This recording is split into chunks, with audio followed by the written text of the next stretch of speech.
அனைத்து தமிழ்ச் சொந்தங்களுக்கும் மனமார்ந்த நன்றிகள். மீனராசி அன்பர்களுக்கு இந்த வீடியோ பதிவை நம்ம கொடுக்குறோம்.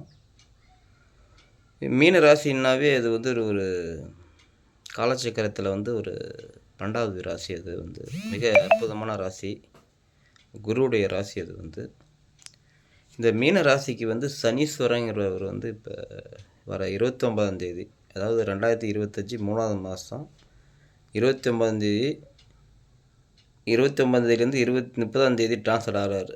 மீனராசிக்கு உள்ள இன்று ஆகிறாரு. அதாவது வாழ்க்கையில் நமக்கு பார்த்திங்கன்னா ரொம்ப ஒரு நெருக்கடியை கொடுக்கறதுக்கு ஒரு வாய்ப்புகள் இருக்கிறது. ஒரு 100க்கு 70% நமக்கு அந்த ராசிக்காரர்களுக்கு இந்த பிரச்சனையை கொடுக்கும். முதியவங்க ராசியில் ராகு இருக்கார். ராகு இருக்கிற காலத்தில் உங்களுக்கு கொஞ்சம் மன கஷ்டங்கள் அப்படின்னா கொடுத்துருக்கோம். 10க்கு சனியும் உள்ளே வராரு.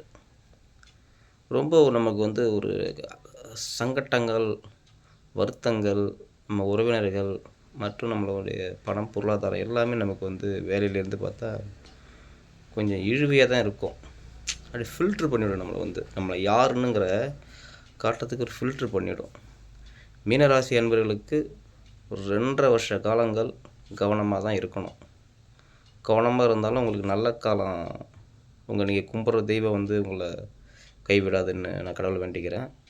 இருந்தாலும் ஒரு பரிகாரம் நம்ம செய்யலாம். என்ன பரிகாரம் செய்யலாம்? இதுக்கு என்ன தான் ஏன் ஒரு வழி இருக்குது சொல்லு.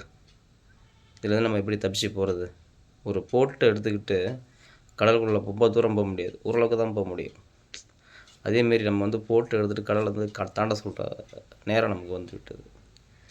பரிகாரம் என்று சொன்னால், காலையில் விடிய காலம் ஒரு 6 to 7 மணிக்கு மேலே காகத்துக்கு நீங்கள் அன்னதானம் செய்யுங்க.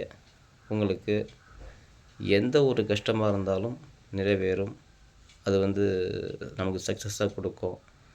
காகத்துக்கு நம்ம காலைல கொடுக்கும் பொழுது சனீஸ்வரனுக்கு நம்ம உணவு கொடுத்த மாதிரி ஒரு கணக்கு. அவர்களுக்கு கொடுத்தீங்கன்னா உங்கள் வாழ்க்கையில் எல்லா சங்கடங்களுக்கும் ஒரு தீர்வு கிடைச்சிரும். மறுபடியும் அடுத்த பதிவில் பார்க்கலாம். நன்றி, வணக்கம்.